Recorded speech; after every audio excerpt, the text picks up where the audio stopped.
Hello everyone. In this video we're going to be talking about the events that happened to Abraham Lincoln after he got assassinated.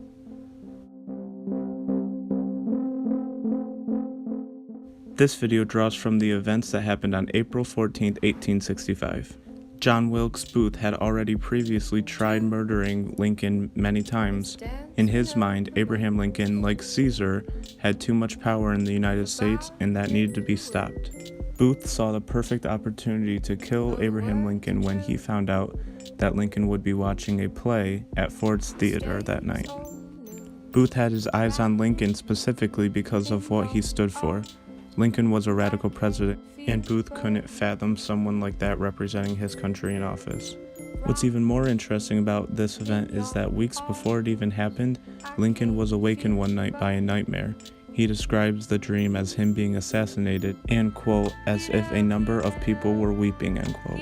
Later that night on the 14th, Booth managed to find his way to Lincoln's balcony at the play. Booth wedged a piece of wood in the door so that no one would be able to escape. From there, he pulled out his pistol, aiming point blank at the back of Lincoln's head. He took a deep breath and then he shot him.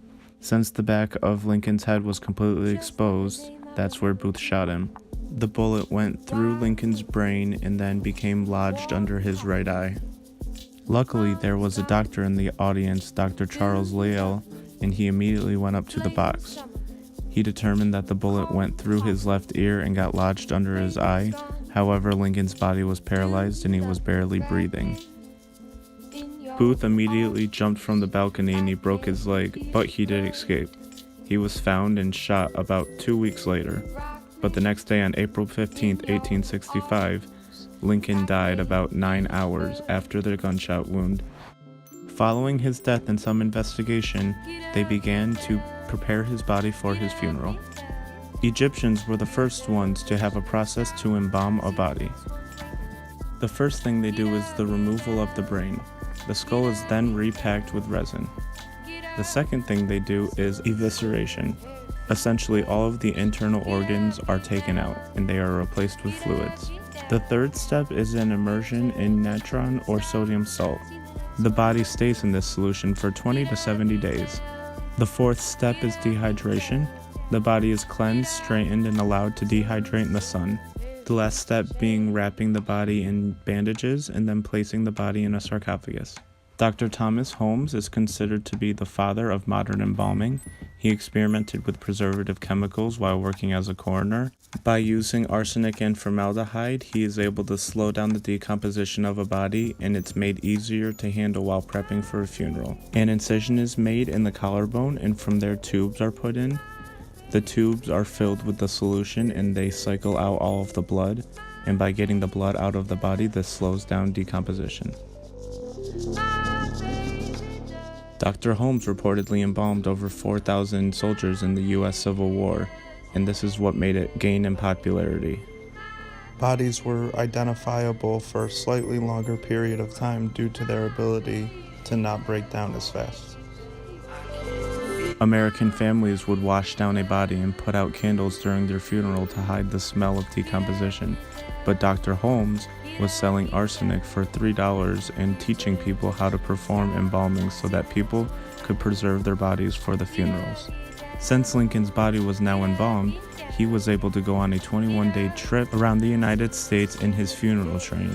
Over the course of the 21 days that Lincoln's body was being toured, the weather was frequently rainy, which represented the mood that America was feeling. During the 21 days, Lincoln's body traveled from the White House to Springfield, Illinois. His casket stopped in 10 cities, but there were over 180 train stops on the route, and nearly 2 million Americans had the opportunity to see the face of Lincoln before he was put to rest.